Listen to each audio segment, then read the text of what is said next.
صحیح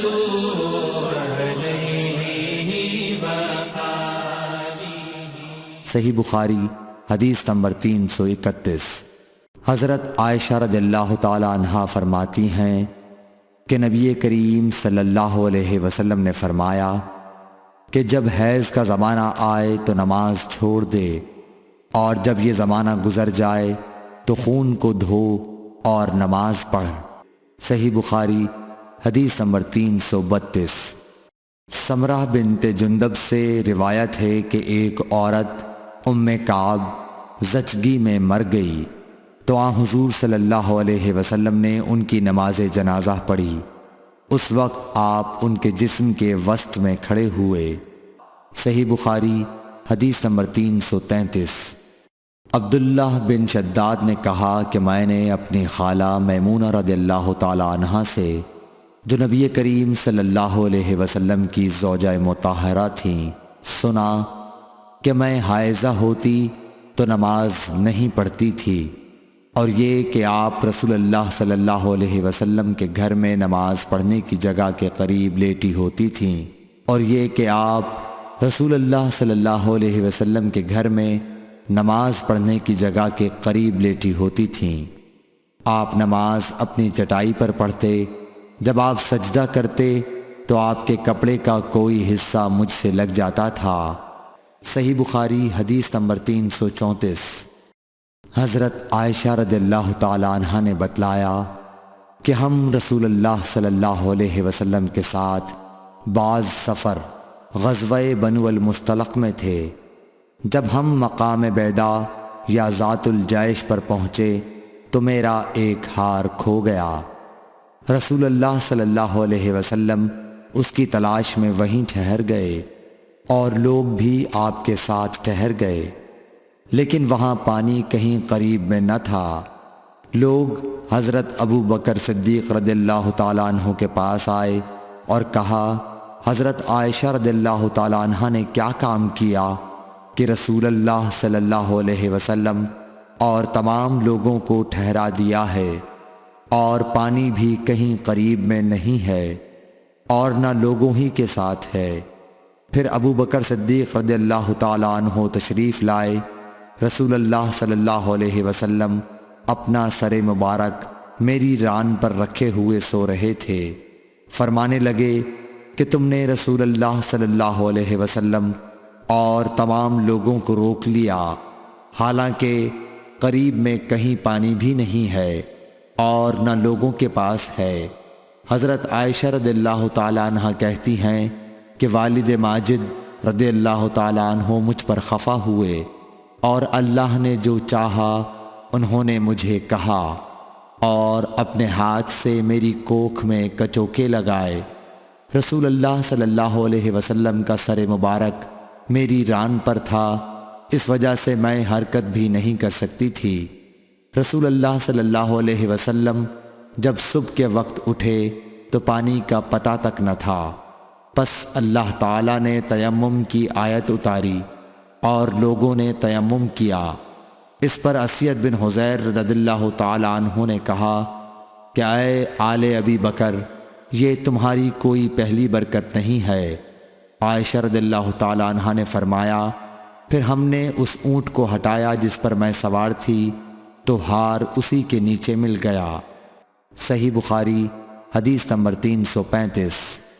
جابر بن عبداللہ نے خبر دی کہ نبی صلی اللہ علیہ وسلم نے فرمایا، مجھے 5 چیزیں ایسی دی گئی ہیں جو مجھ سے پہلے کسی کو نہیں دی گئی تھیں۔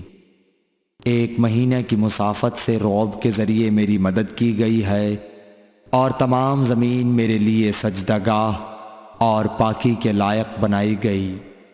پس میری امت کا جو انسان نماز کے وقت کو جہاں بھی پالے اسے وہاں ہی نماز ادا کر لینی چاہیے، اور میرے لیے غنیمت کا مال حلال کیا گیا ہے، مجھ سے پہلے یہ کسی کے لیے بھی حلال نہ تھا، اور مجھے شفاعت عطا کی گئی، اور تمام انبیاء اپنی اپنی قوم کے لیے مبعوث ہوتے تھے، لیکن میں تمام انسانوں کے لیے عام طور پر نبی بنا کر بھیجا گیا ہوں۔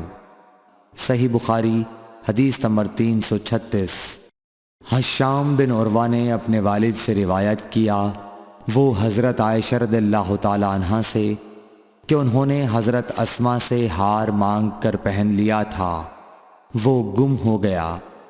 رسول اللہ صلی اللہ علیہ وسلم نے ایک آدمی کو اس کی تلاش کے لیے بھیجا، جسے وہ مل گیا۔ پھر نماز کا وقت آ پہنچا اور لوگوں کے پاس جو ہار کی تلاش میں گئے تھے پانی نہیں تھا۔ لوگوں نے نماز پڑھ لی اور رسول اللہ صلی اللہ علیہ وسلم سے اس کے متعلق شکایت کی۔ پس خداوند تعالی نے تیمم کی آیت اتاری، جسے سن کر اسید بن حضیر نے حضرت عائشہ رضی اللہ تعالی عنہا سے کہا، آپ کو اللہ بہترین بدلہ دے، واللہ جب بھی آپ کے ساتھ کوئی ایسی بات پیش آئی جس سے آپ کو تکلیف ہوئی تو اللہ تعالیٰ نے آپ کے لیے اور تمام مسلمانوں کے لیے اس میں خیر پیدا فرما دی۔ صحیح بخاری حدیث نمبر 337۔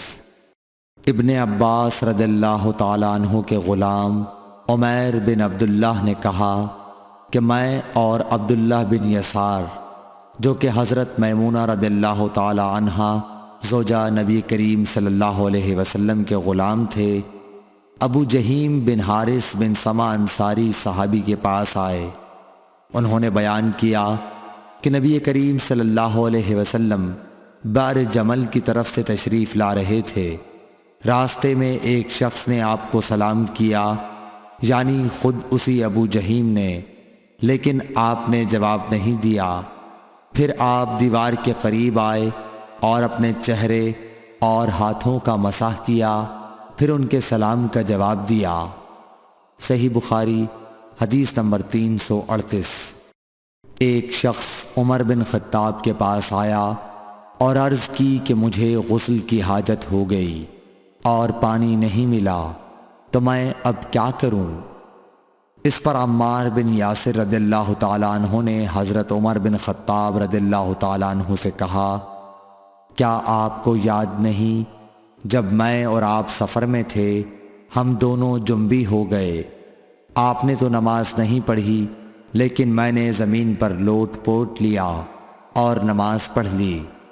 پھر میں نے نبی کریم صلی اللہ علیہ وسلم سے اس کا ذکر کیا تو آپ نے فرمایا کہ تجھے بس اتنا ہی کافی تھا، اور آپ نے اپنے دونوں ہاتھ زمین پر مارے، پھر انہیں پھونکا اور دونوں سے چہرے اور پونچھوں کا مسح کیا۔ صحیح بخاری حدیث نمبر 339۔ عمار بن یاسر نے یہ واقعہ بیان کیا جو پہلے گزر چکا، اور شعبہ نے اپنے ہاتھوں کو زمین پر مارا، پھر انہیں اپنے منہ کے قریب کر لیا اور پھونکا، پھر ان سے اپنے چہرے اور پونچھوں کا مسح کیا۔